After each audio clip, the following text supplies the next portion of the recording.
When a petrified daughter is the sole survivor of a horrific home invasion that saw her parents shot in cold blood, investigators had many questions with little to no answers, but no one anticipated that the truth of the crime would be found that much closer to home. So if you can identify yourself for me? My name is Jennifer Pan. The detectives just had to find the answer to one question. How is it that the murderous intruders left someone unharmed to be a witness?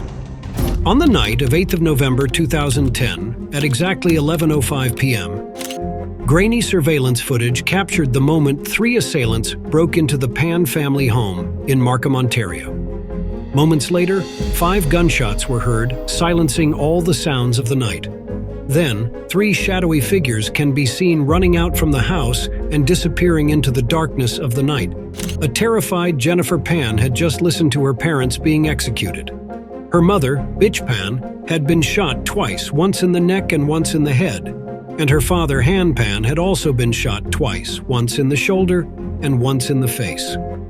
For some reason, the killers had left Jennifer unharmed, only tying her up to the top-floor banister with hands bound together behind her back.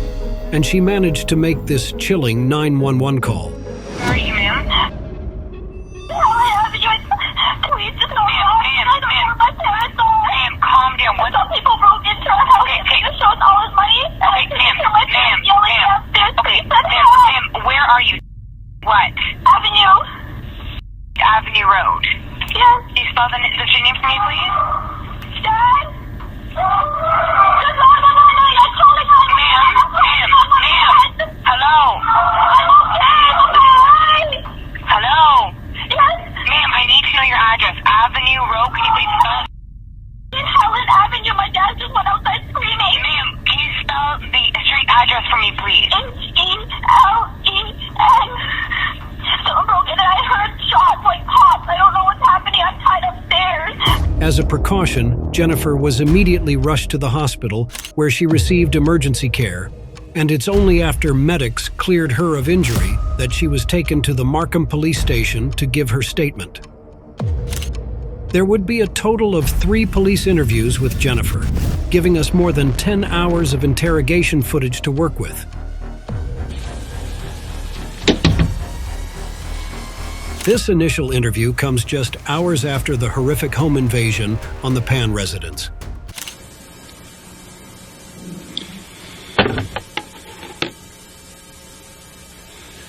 Okay.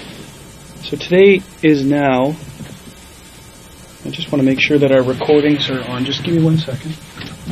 At this point, Jennifer is still a witness, and the interview starts with the detective asking Jennifer to recount her experience of the day leading up to the attack and murder. I want to go through a form with you. It may seem kind of, why you're doing this, but this is it's like you're swearing to tell the truth about what you're going to talk to me about. And it's also going to explain to you the penalties for not telling the truth. I don't expect you to help me, but for a homicide investigation, anyone who's very close to the investigation, we do this with. Okay? So this isn't suspecting that you're not going to tell the truth. This is more of a feature that you understand the importance of telling the complete truth. Okay? As much as I can remember. That's all I asked for, but so this form, please don't take it personal, okay? But it's something we go through with everyone. First off, I want you to identify yourself. Speak loudly. There are mics in here. I just now this is a new room for me. I don't know where they are, but I need to hear a nice clear voice. So if you can identify yourself for me. My name is Jennifer Pan. Can you spell your last name, Jennifer? P-A-N. Pan. Pan. My name is Randy Slade. I introduced myself to you at the hospital. My badge number is 531, and I'm a member of the York Regional Police Homicide Unit. We are investigating a murder, okay? And you're aware of who it is. It's the murder of your mom. And can you tell me what your mom's name is? My mother's name is Bik Ha Pan. Bik Ha Pan. As a part of our investigation into the offense, I would like to interview on videotape and under oath or solemn affirmation or solemn declaration. It is my obligation to advise you of certain information before we commence this statement. You may be a witness in the court concerning the events you are about to describe in your statement. If at any time you change your statement or claim not to remember the events, the content of this video statement you now give may be used as evidence in court. Do you understand? Yes, I do. It's going to be tough, but you know the importance of this statement, okay? But you have nothing to apologize to me about. I'm here to help you, okay? You're here voluntarily to help us. That you don't have to talk to us if you don't want to, but the importance of talking to us, and if you're talking to us, the importance of telling the truth. And if you don't tell the truth, there's criminal consequences for not telling the truth. Are you prepared to give a statement under oath or solemn affirmation or declaration? Yes. Okay, so I'm gonna get. There's a commissioner of oaths who's gonna come in and deal with this right now with you. It's just a filling out of this last portion, right here, and I'm gonna get you some Kleenex too while she's talking to you. Okay.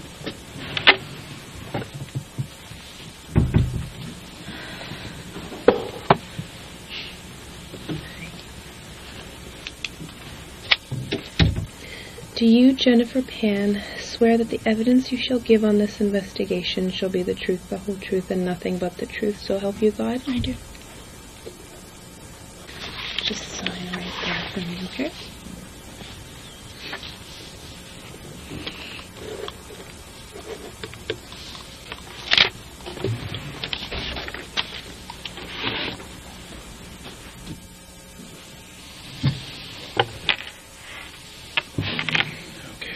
Now I want you to sort of take yourself back to earlier on today, yesterday, meaning the 8th of November, and tell me about your day. Okay, start at any point in time, wherever you feel comfortable, and then we're gonna move forward. Okay. Yesterday, probably around 9 o'clock in the morning, 9:30. My mother, she woke me up and she told me that she was going to visit my grandfather, who was ill, and that she was going to go over pick up my aunt to go. Once we stepped out of the house, there were a few police officers barricading the driveway, and so she called me down, and when I came down, the officers just said that there was like a gas leak in the area, and they were just as precaution evacuating. And before we could walk over to a safer place, they said that the evacuation had been moved to somewhere else, that it was safe to go back home. With that, my mom decided for me to stay home, and because I have some piano history stuff that I'm working on. So I was doing that on the computer, played a little piano. I forget what time my mom came home, probably around like 3:30. My father came home later than usual. He said that he had forgot to lock a toolbox and had to turn back, but I'm not exactly sure. He just was home later than usual. Okay. Once he came home, he phoned up my uncle and asked him to go to buy USB pen, I think, just to go shopping with him because my uncle doesn't drive. They left, so my mom had prepared dinner because she was heading to go dancing that night, line dancing. She does it every Monday, and so her and I sat down for dinner first, and then after my father came home, he did that, and then a friend of mine came over.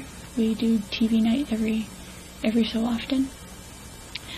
So my dad, I guess, went up on the computer as he always does, and I was downstairs with my friend watching movies, and my mom was out dancing. My friend left around 9, I believe. Mm-hmm. And then I upstairs in my room, called it a night with the TV on, talking on the phone with a friend of mine. And then shortly after, my mom came home. I believe that was around 9:30 or so. She was rummaging downstairs. I didn't think anything of it. And then suddenly I just heard my mom calling for my dad to come down. And that's when I lowered the volume on my TV. And I could hear the voices weren't any voices I was very familiar with. And so I was scared and I couldn't move. I just sat in my room for a while. And then I thought I heard them all leave the top floor, and I peered out of my bedroom door. And a guy was there, and he came at me and had string in his hands and tied my arms back and said, "I have a gun behind your back. Do what I say. If you do what I say, then no one will get hurt. Where is the money? Show me where your money is." Jennifer seems to find her words easily, sounding as if she had rehearsed the statement. At one point, she refers to her attackers as gentlemen, forgetting that these are the same people who broke into her home, held her at gunpoint, and killed her mother. So I showed him where it was, and he took it and put it in his pocket, I think. And then that's where they pushed me to my parents' room and asked me where the money was there, and I didn't really know. So they kind of one was right beside me, blocking my way to the door, while the other ones turned over the bed to find some more cash in my mom's bedside table.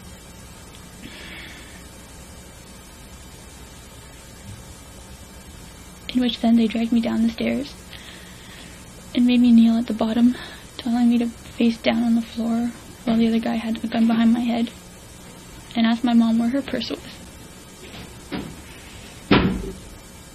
My mom kept trying to get up, and they kept telling her to sit down, and so I didn't want her to get hurt, so I told her, "Mom, sit down." They were trying to find her wallet, but her English isn't good, so she kept saying purse. They kept pushing her down onto the chair. Okay. Take your time. Take your time. They kept all the lights off on the main floor. The only time there was light was when they opened the fridge door to see if they could find where my mom's purse was. At that point I saw 3 figures of men. One with a hoodie, the one I could see the most clearly, he had a hoodie on, and I believe he had a bandana of some sort covering from his lower, under his eyes down. And then for some reason, I think one of the gentlemen asked my father if he had money in his wallet and where his wallet was. So they took me, because I was next to the stairwell, they took me up the stairs to show them where my father's wallet was, but I didn't know. They had turned the room upside down. I didn't know where his pants were at that time. Aside from the brief moment where a reflection of her mother's last moments brings her on the verge of breaking down, Jennifer gives most of her statements in a calm and composed manner. She delivers her points logically and chronologically, unlike what is to be expected of a person who has just lived through a nightmare. Next thing I know, I think I heard my parents going down the stairs, and my mom was asking them for me to come with them. They wouldn't let me come with them. And after they said, the last things I heard them say was, "You lied to us. You lied to us." And then I heard 2 pops. My mom screamed. I yelled out for her. And a couple more pops.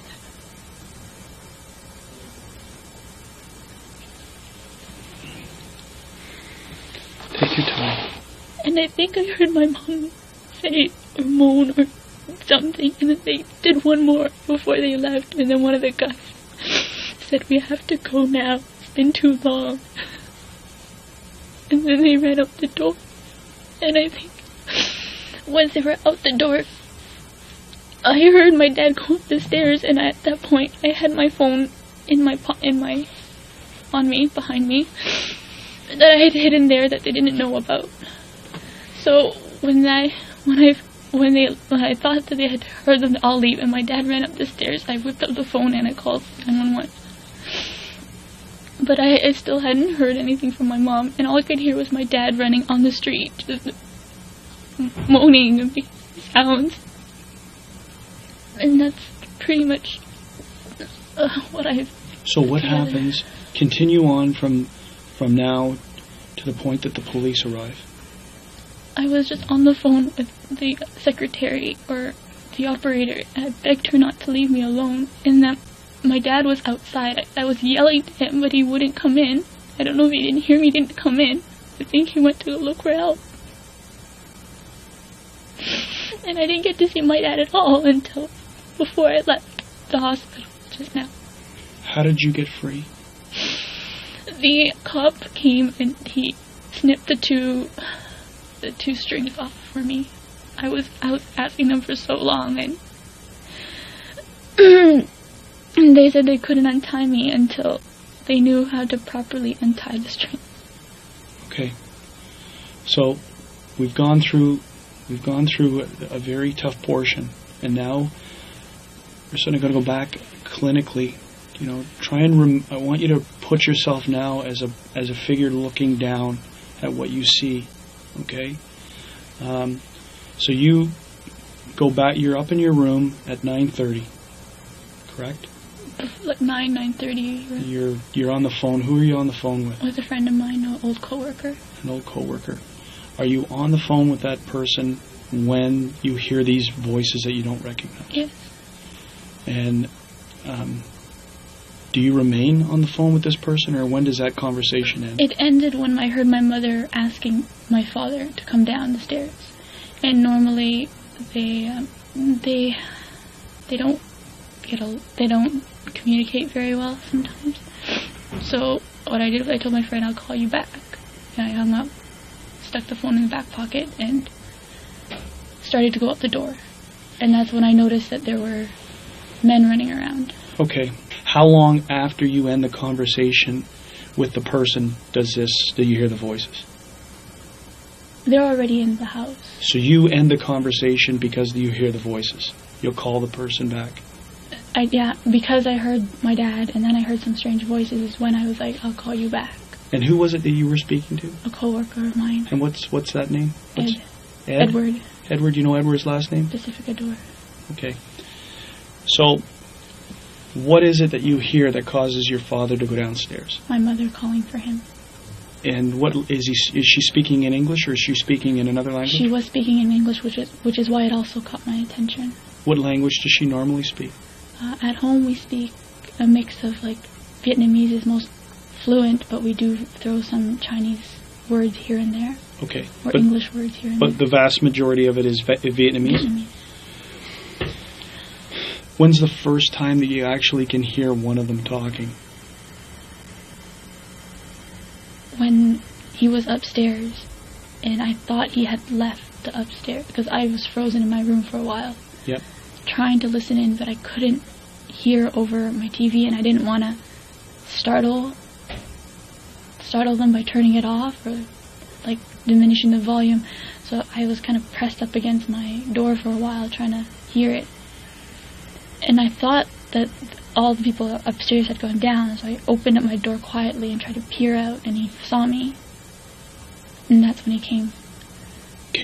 Did you have lights on in your room at that time? My lights were off. I only had the reflection off my TV, which is lower to the door. What do you see of this guy? And I'm calling him a guy because you said you thought they were all males. I think they were all 3 males. Okay, so tell me about this guy. He was medium build. Okay. I don't remember any of his clothing, unfortunately. The only thing I can remember was he had dreadlocks. He had dreadlocks. So can you describe his race to me? He was black. Was his head covered? Was his face covered? Do you remember anything about that? Just that his dreadlocks were, like, kind of like flopping all over the place. I couldn't really see his face, and they kept the lights dark as much as possible. Can you give an age approximation for this guy? Well, when the other officer asked me, I was leaning along the ages of 28 to 33. So someone who's established in life.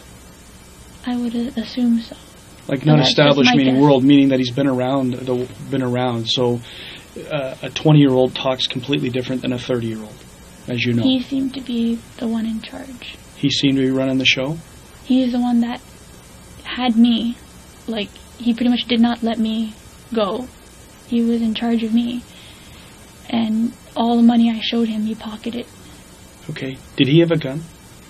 Did you see the gun? I only saw the top part of the gun. What did it look like?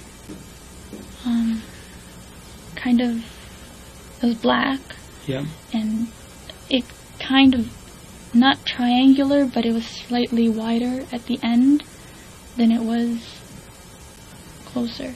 Do you know the difference between what a pistol and a revolver is? Yes. Okay. Do you know if it was a pistol or a revolver? That particular one that he was holding, I believe, should have been a pistol. A pistol.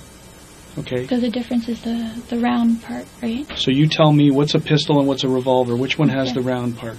I would think that the revolver has the ones that the bullets go around, Okay.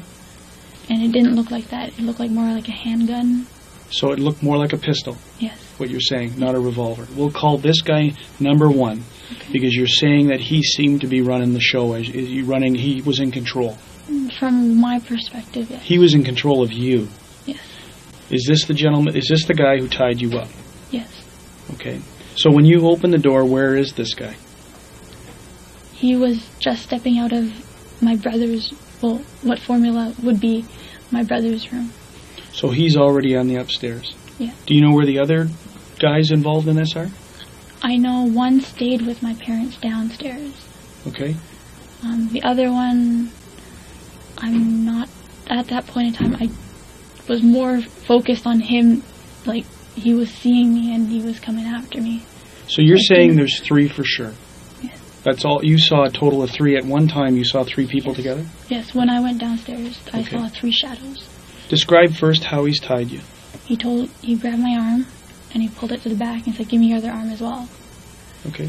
And then I was trying to make a wide X so that I could later loosen if I needed it to, but he had pulled really, really tight. And Okay. I guess he felt my flinch, and that's when he quickly tied the second knot, I think. I don't exactly know. All I know is like I flinched and then it got tighter. So you were bound behind you. Behind me, yes. Okay. And then you're taken downstairs. Tell me what happens down there. They sit me right at the bottom of the stairs, like slightly out, not exactly directly at the bottom of the stairwell, but just slightly over a little. And the third guy who I didn't encounter, but he was there, he was like, where's your money? Cooperate with us. And then my mom's like, yelling and don't hurt us, and my money's in my wallet, just please leave my paperwork. This person, this third guy who you're now describing, do you see him ever? Only as a shadow? Because there's a wall, Okay. partial wall, and he was like right in that vision over my father, but partially in that vision. So they take you, you're now there, and they're wanting to go to this wallet. Yes, so they're now telling me, like, dragging me by my sweater, get up, show us where it is. And the next thing I can hear are them telling my parents to move to the basement. Okay. And I'm asking them, why, where are you going? And my mom's yelling to me, I want my daughter. Why can't my daughter come too? I want my daughter. Who goes down to the basement? Can you see that from where you're My sitting? back is towards the wall. Do you hear anyone else in the main level? Where your parents were? It was just such a distress. I don't exactly know how many people went down. Okay. Did you ever see a gun on anyone else? Because number 2 and number 3, as we'll call them. Number 3 is the unknown guy who you just hear, who we hear is Cuzzy, and you hear him with a slight island Yes. Caribbean accent. Okay. Yes. One of those two, like they dressed very similar, like very thin build. You saw number 3? You can So, describe. like just briefly, like through the reflection from the lamppost Okay. on the street, Yeah. through my through the sheer Curtains. curtains. Yeah. I just saw briefly. He was quite thin build. Another thin-built guy. Yeah. Similar to number 2. Yes. And what about the gun? Did you see another gun? I saw the tip of his gun because he had pointed it out at my father, and Okay. that one was a revolver. Like it had the rotating. You saw the cylinder. Yeah. the rotating cylinder portion of the gun. Yeah. You saw that. Yeah.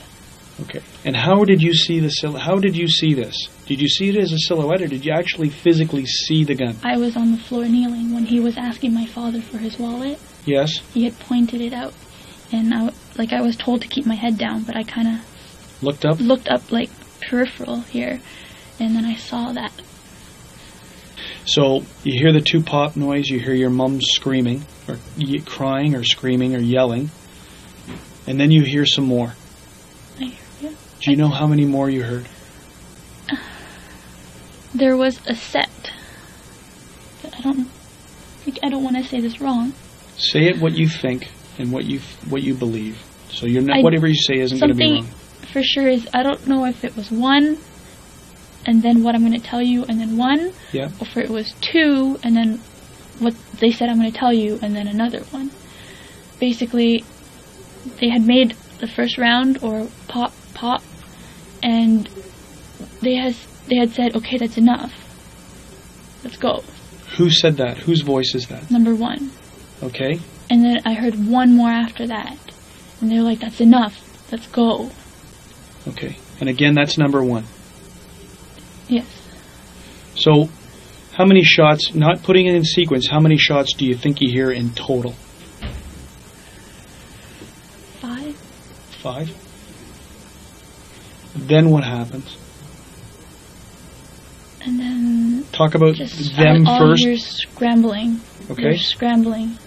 Can you see the front door from where you are? No? Okay.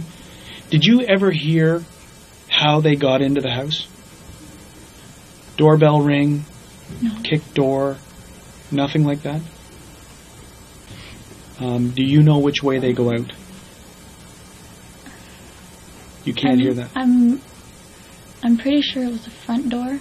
Yeah. But I'm not 100%. I didn't get to see anything. Like, my arms were behind my back, and I was against the banister. Yep. And the banister is twisted, so I can't see the front door. And what's going on? So what do you hear next? After you hear the scrambling, they're gone. Because you're hearing no more. I gather that's how you assume they're gone, is because you don't hear it. Then you hear your dad. I reached for my phone at Okay. that point. And you call 911. Okay? And then what happens after you're on? I heard my dad go out, and I don't know if they damaged his throat or... How did you hear your dad? So this is the kind of importance, because did he go out the front door? How did you know he went out the front door? Because I heard him open the door. Did you hear that door open when these guys were scrambling to leave? There was just so much thudding. Is your house got an alarm system? Yes. Do you know the alarm system when the front door goes off and there's that chirping? We don't have that chirping. No? No. Is your house alarmed at night when you guys go to bed? Before the last person goes up to bed, they will alarm it. But prior to that, it doesn't get alarmed? Okay. So, you hear when your father exits, you hear the door open. Because you hear your dog, and then I can hear, like, the outside noises. Okay. Like the wind coming in, and I just hear my dad, I think he's...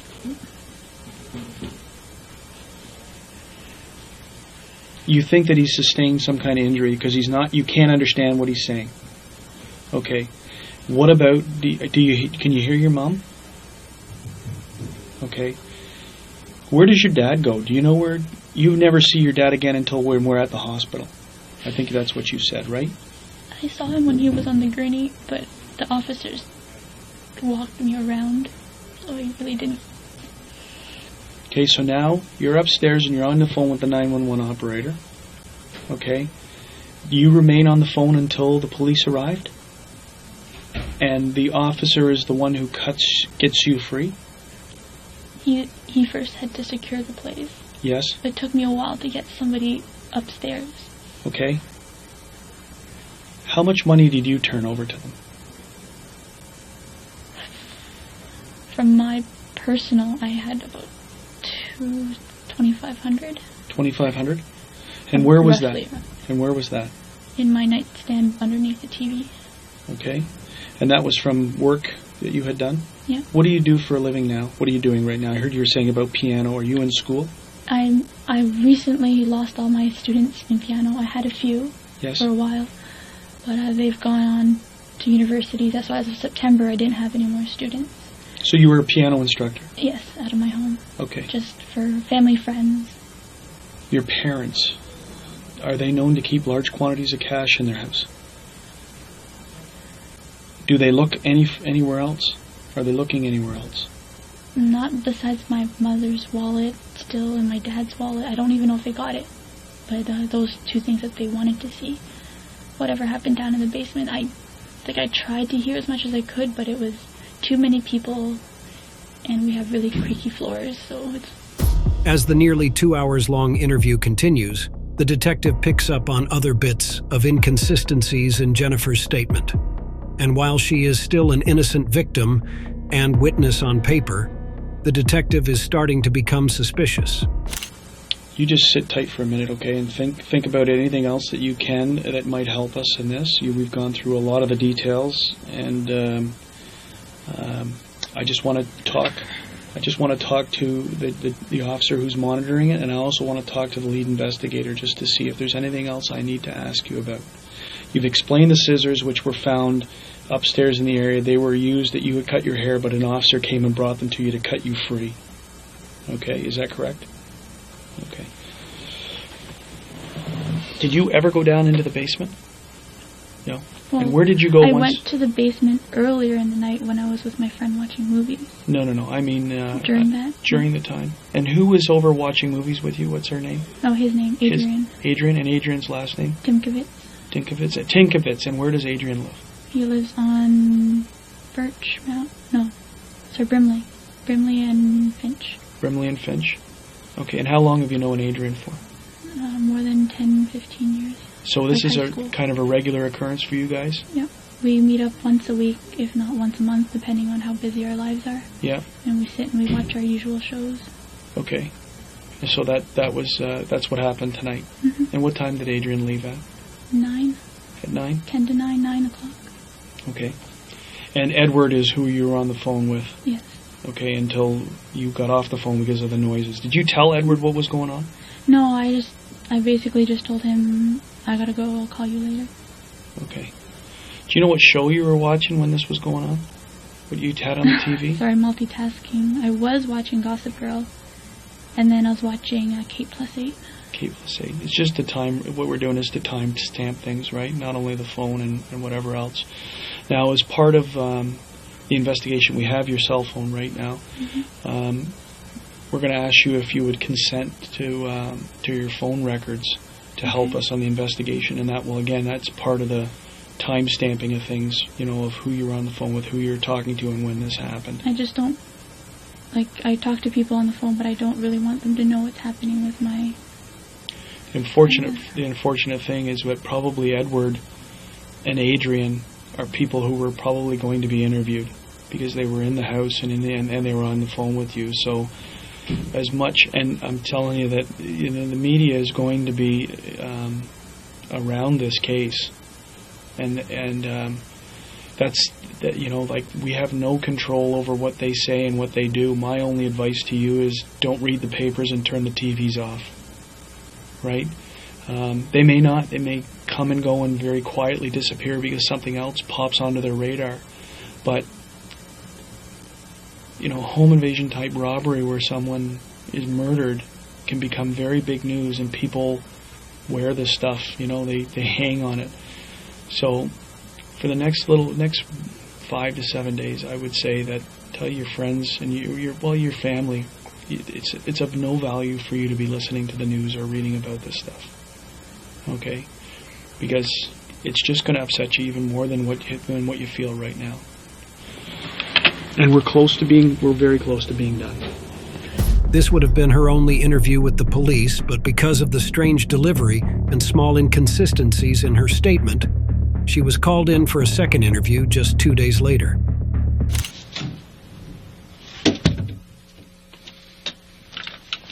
Okay, Jennifer, I'm going to explain this sworn video statement form, and as we're now being recorded, this is not new to you. We've done this once before, okay?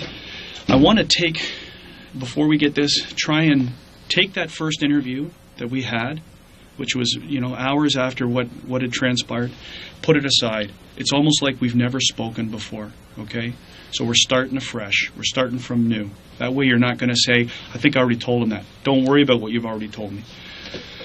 So, today is Thursday, November the 11th, 2010.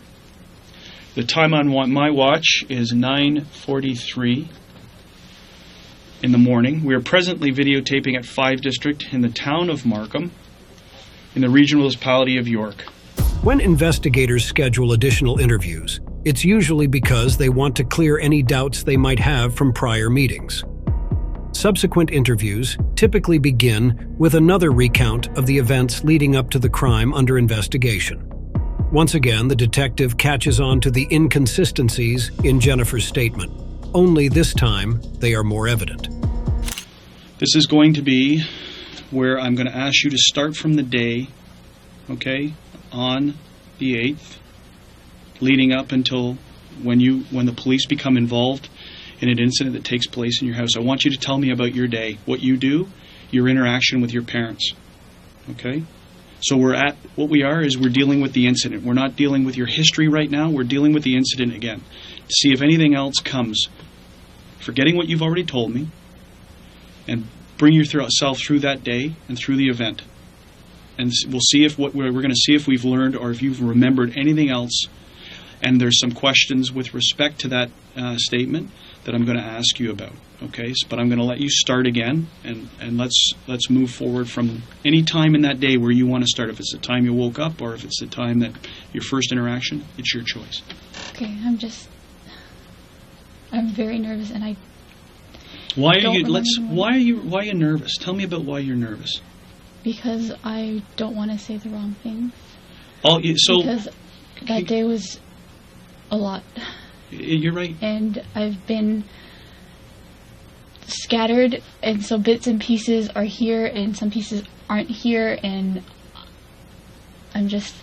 We're not in any type of danger. We're nowhere. We're in a very safe place. Here, Jennifer fails to mention that her hands had been bound before she was taken downstairs, and the detective maximizes on this slip-up by asking Jennifer for a demonstration of how she could have made the 911 call while tied to the banister with hands bound behind her back. As I'm hanging up the phone with him, I hear footsteps going up the stairs. Okay. But they're heavier footsteps than what is to be expected from my parents.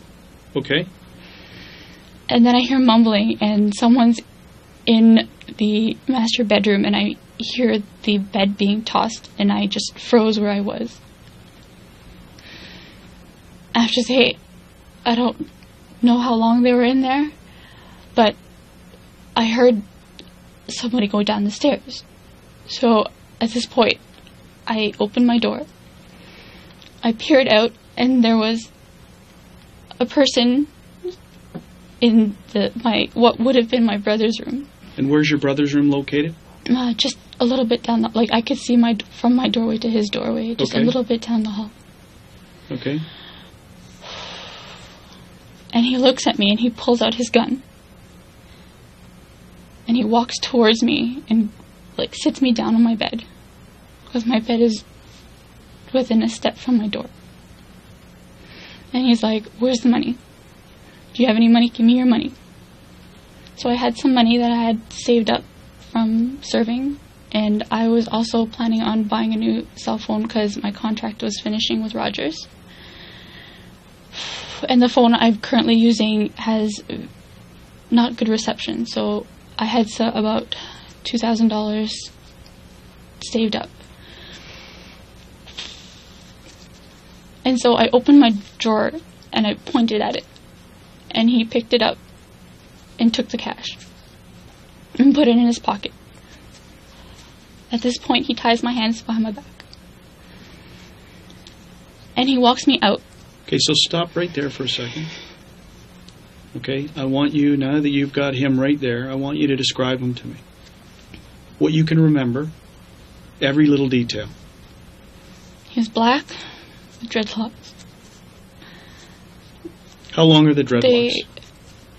About Show me on your own body where you would see them. About shoulder length. Okay. But they were long enough that they were able to move. He's medium build, and he is slight. When I was standing, I was almost eye level with him. And you're how when tall? he came up to me, I'm about 5'7". Okay. Now you've got a gun pointed at you. Yes. Describe And the then gun. he told. Okay. The gun was black with almost not a triangle, but it kind of tapered a little on the handle. So he takes you. You're led out of the hallway now, and what happens? And Are the lights in the hallway still on? yes, but he's telling me to look down. Okay. And at this point now, he's behind me. He had grabbed me at the shirt, and he had pulled me in front of him and was pushing me towards the stairs. Okay. He keeps yelling, hurry up, do what we're saying, and no one will get hurt. And then he takes me down the stairs. And the lights on the main floor were all turned off. You see the gun again? At this point, I'm looking down and he's behind me, so Okay. I don't see his gun. But I can see there's two other shadows, and I can see from where I was standing, my father was sitting on the right, and my mother was sitting on the left. Sitting where? On a couch, on our couch. Are they looking out towards you? No, their backs are towards me. Okay. Let's get back to that area. I think you might have touched on it. We went back into the description. So where do you get your hands tied, and where does the string come from? I'm not sure where the string comes from, but he had the string. Okay. And after I gave him my money, that's when he tied my hands. And how did that happen? Where were you, in the room, in the hallway? Where did that He happen? told me to sit down on the edge of my bed. The only reason that I'm I need to do this is that I'm also going to ask you is that so take this back take it out of a traumatizing event, which it is, and put yourself into a more clinical position, because I want to see how you could physically get your phone out of your waistband. We're obviously going to need to know that. It's very important. So traumatize away. Now put yourself into just a state of, I need to mechanically show how I can get access to my phone. Okay, because that's obviously very relevant. We know you made the phone call, but questions are going to obviously raise is that if my hands are bound and I'm against the railing, how do I talk to a 911 operator? And I want you to stick that in your waistband as an example. Okay, so take your sweater off, because this will be a very smooth, very quick thing. It's a one-time demonstration. I'm not going to ask you to repeat it, but I need to go through it. Okay, so just take your sweater off.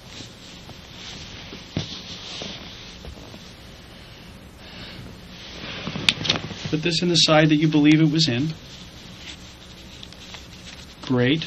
Turn around so that you're looking away from me. You're looking exactly like, now here is where the banister is. Put your hands back behind your back, exactly how you remember they were. Okay. Now, are you restrained from movement? How far can you move your hands from the banister? They tied my upper arm Yes. around the banister, Yes. but my hands were bound together. So your hands bound together, and this is the arm that's the strings wrapped around against the banister? Mm-hmm. Okay, so now how can you get to the phone? And how do you make the phone call? 911? Mm-hmm. And do you talk down like that? Yes, I'm yelling at the phone like this. And how can you hear? I turned the volume on max. Yes? So that's exactly the way that you're talking to her against the railing? Mm-hmm. Okay, that's good enough. Sit down. Now visibly nervous, Jennifer keeps making even bigger mistakes and seems to be unable to state chronologically the events after the attackers left the house. She says that she dialed 911 after hearing her father moaning from downstairs. But from the 911 recording, the detectives know that Jennifer only learned of her father's survival about 37 seconds into the 911 call. At this point, the detective in charge has successfully poked holes into Jennifer's statement and is now trying to build a case against her. What do you hear? After the last popping noise you've heard, what do you hear? That's it. It's too long, let's go. From number 1. That's it? It's too long, let's go? Okay. Do you know where they leave? I believe they went out the front door. Okay. But I couldn't see anything. It's what I heard. It's what you're hearing. What else do you hear next? Then I heard, once the door closed, I heard my father. He ran up the stairs and all I could hear was moaning. Yeah. Once I heard him starting to move, that's when I pulled out the phone and I was trying to call 911. Okay.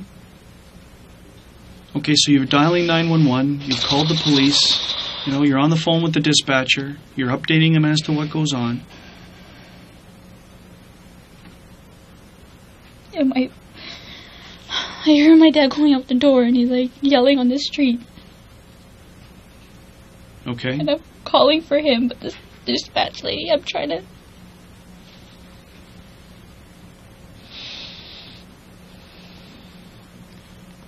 So when the officers arrive,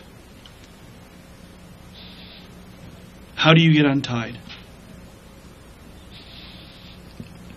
Do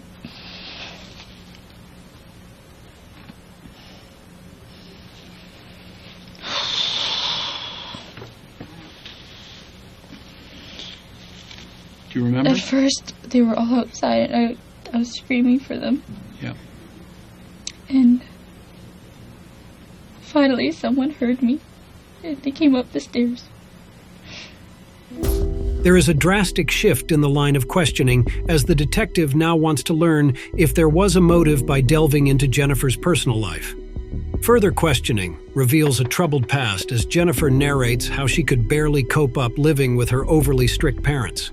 She admits to lying constantly to her parents about everything, mostly about her relationships and her academic achievements, all because of their overbearing style of parenting, bordering on abuse. What I want to do now is I want to go into your past, okay? And start talking about things that have been going on with you in relation to your life, okay? What was your boyfriend's name? Daniel. Daniel what? Wong. Tell me about your relationship with you and Daniel.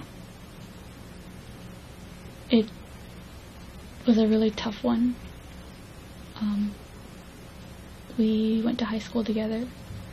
He helped me through a really difficult time in high school when I have asthma, but it wasn't a concern. It was only a concern when I was younger. And so who was against you having a boyfriend? My father. Your father? How was your mother in this? She took a back seat to his opinion. She would tell me that I gotta find someone who was devoted to me. So you were dating him essentially without your parents' knowledge and consent? Yes. What would they have done to you if they found out? And did they find out? Not in high school, no. Okay. So you finish high school, and then what do you do when you finish high school? I wanted to do kinesiology, but my father was very adamant on doing something in the medical field that was a little bit more, in his opinion, more like a more successful, I guess you can say. He knew I didn't have the stomach for being a doctor. You might as well get used to this. You got to get it out. So tell me what you're feeling right now. I'm just gotta think. If it makes me feel like I should have.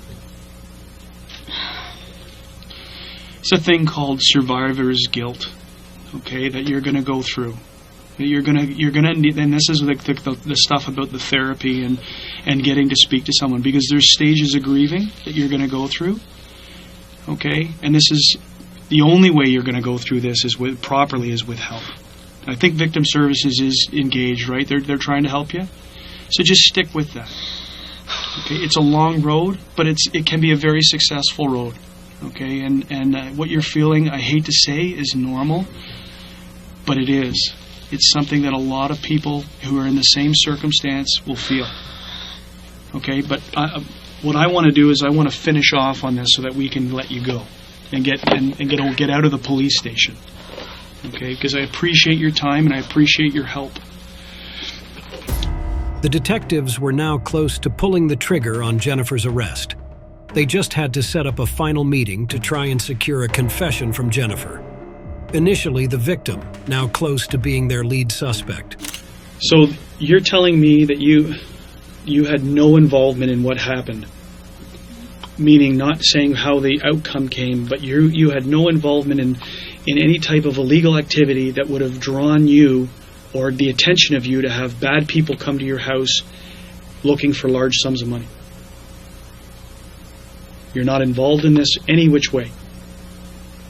Because the question obviously stands, Jennifer, is you're upstairs and they're downstairs. Right? So it's a natural concern why would they leave you alone? Why would they not do the same to you?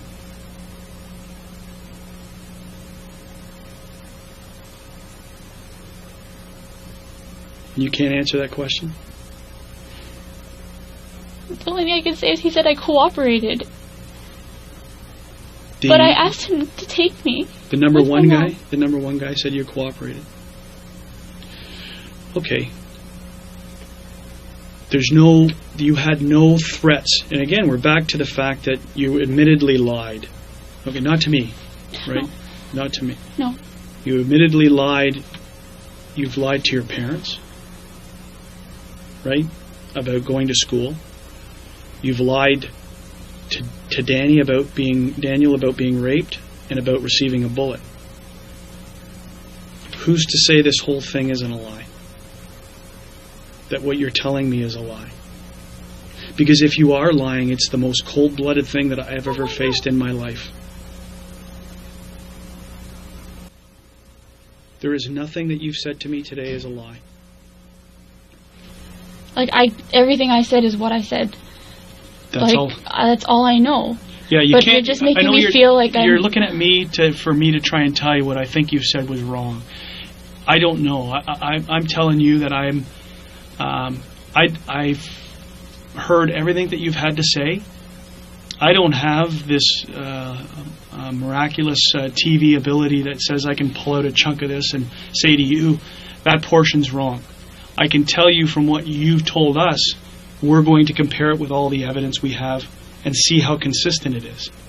The detective came into the third interview from a position of power after putting Jennifer under close observation, assigning a surveillance unit to follow Jennifer to her mother's funeral 3 days later. Her absence of emotion didn't go unnoticed, as she was never once seen shading a tear. Another thing the police had, unbeknownst to Jennifer, is a statement from her father, who had in fact awoken from his induced coma a day before the detectives called Jennifer in for a third interview. So my job in any case, and anybody that's a witness in this case, I have to speak to. Okay, after they've been interviewed originally by anybody else. Okay, and so what it's about is truth verification.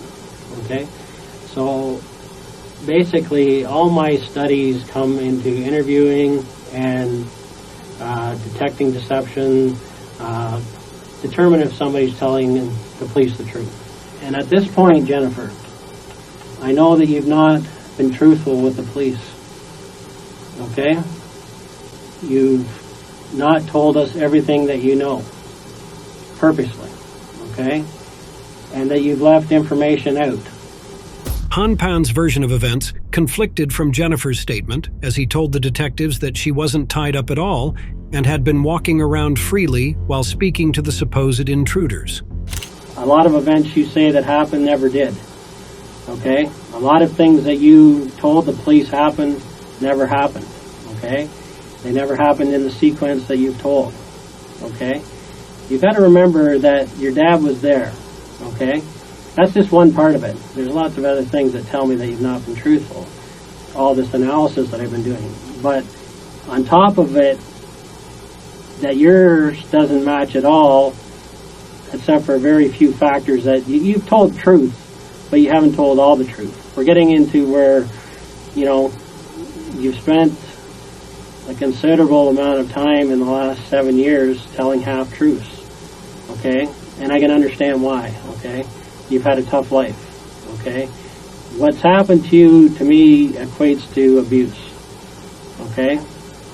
And all the stresses that you've had and forced to lie, I can understand why you did it, okay? But you're in another situation here where you're under another tremendous amount of stress, okay? And that stress is brought on by those same factors that brought on stress before, okay? The number one thing that brings on stress to you is when you're not truthful, right? That hurts you, right? I need to know from you what really happened, okay? And I mean, who else is involved in this, okay? Because there's no doubt, Jennifer, that you are. Okay, we know that. We're past that. This flipped the case on its head, and Jennifer was now their lead suspect.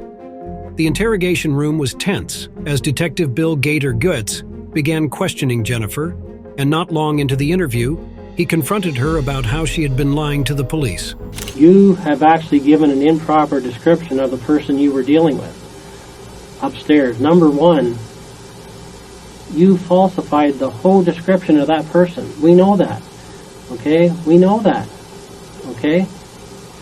Yes, you did, Jen. Okay? You did. You've made a mistake here, and we got to get to the bottom of that. That person did not exist in that house that night. I know that. Okay? We've done our homework. Okay? You heard on the news that there was video, right? Okay? It wasn't 3 black guys that left that house. You know that, and I know that. Okay? So we need to get down to why you have purposely told us a false description of number one. Okay? No, Jen. It's totally wrong. And it was done on purpose. Okay? To mislead us. Okay? Because you're involved in this. Okay? You cannot deny that. Okay? You cannot deny that. We know now. Okay? So let's just get it out on the table. You've made a mistake. I know that. The detective successfully extracts crucial information that Jennifer had left out of her previous statements, and having obtained the names of those complicit with the attack and murder, the detective now pushes for a straight admission from Jennifer. You have to help me here. We need that justice for Mom now, right? It wasn't supposed to be Mom, you think. Is that what you're telling me? Yeah. Okay. What about your dad? It was supposed to be that. It was supposed to be me. Okay, why was it supposed to be you? So that everyone could be free from me. Okay. So, why did it happen this way then? I don't know. Okay. How did they get there? I don't know. You knew they were coming though, right? Because you said it was supposed to be you, right? So what had you done ahead of time to make them come there? What did you tell them to do? Everyone could be free from me. I was disappointed in everything. Okay. But why did it have to happen this way? Because when I tried suicide, I failed. When?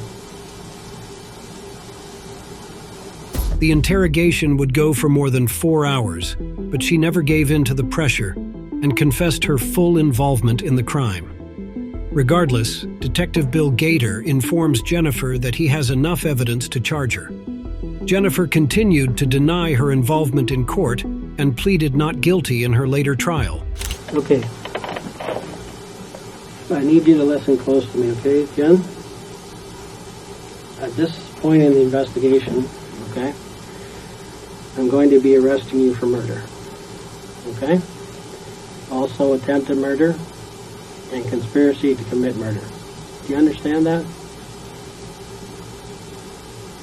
Just have to tell me if you understand those charges. Just say yes or no. Yes. Okay. It is my duty to inform you that you have the right to retain and instruct counsel without delay. Do you understand that? And what does that mean to you? Absolutely. Yes. Okay. You also have the right to telephone any lawyer you wish. Do you understand that? Yes.